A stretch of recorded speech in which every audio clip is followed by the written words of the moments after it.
Īsi un skaidri.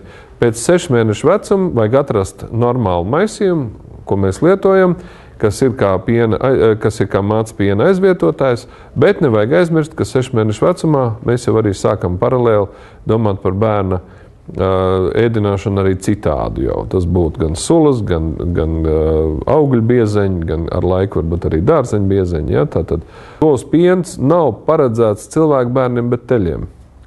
Un faktiski nevajag aizmirst, ka govs piens ir ļoti lielā disonancē ar mātes pienu.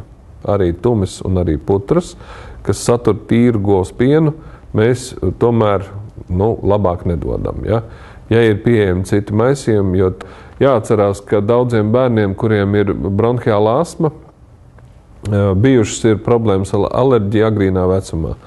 Un tas ir cieši saistīts, jo nevajag aizmirst, ka sākotnēji alergēni nonāk bērnam organismā, visbiežāk nonāk organismā caur kuņģa zarnu traktu, un pirmās problēmas, kas rodās, kas ir sākotnēji nevainīgas, kā alerģiski izsitumi, kur sākotnēji ir nevainīgs, it kā nevainīgs alerģisks iesnas, vēlāk izvēršās kā problēma.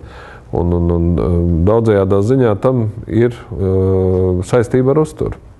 Tā ir nedaudz mūsu vecmāmiņu, tāda mistika, ko viņas grib ielikt tanī visā. Apmēram no sērijas, ka es esmu izaudzinājusi 5 bērnus, 6 mazbērnus, un godīgi sakot, es zinu labāk, un bērni ir tādi paši, un nav ko man te stāstīt, vārīsim tikai tumi un vārīsim tikai mannā. Bet tas tā nav šoreiz. Mamām, kuras sev uzskata par modernām un kuras ir patstāvīgas savā dzīvē, tomēr vajadzētu vairāk respektēt to, ko viņām iesaka daktars, ko iesaka šobrīd modernie pētījumi. Pēc tā gada pienu teorētiski var sākt uzmanīgi pievienot.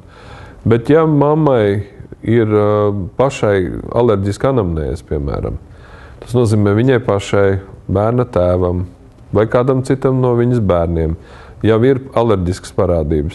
Tad ir pat tāda situācija, ka pēc tā gadiņa iesaka paņemt to pašu maisījumu.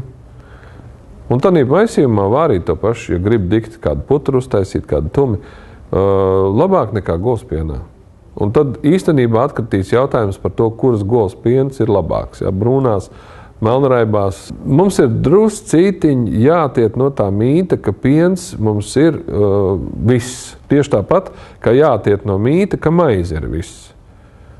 Mēs esam cita laikmeta cilvēki, un ne piens, ne arī tā pati maize nav mūsu pamata uzturs vairs.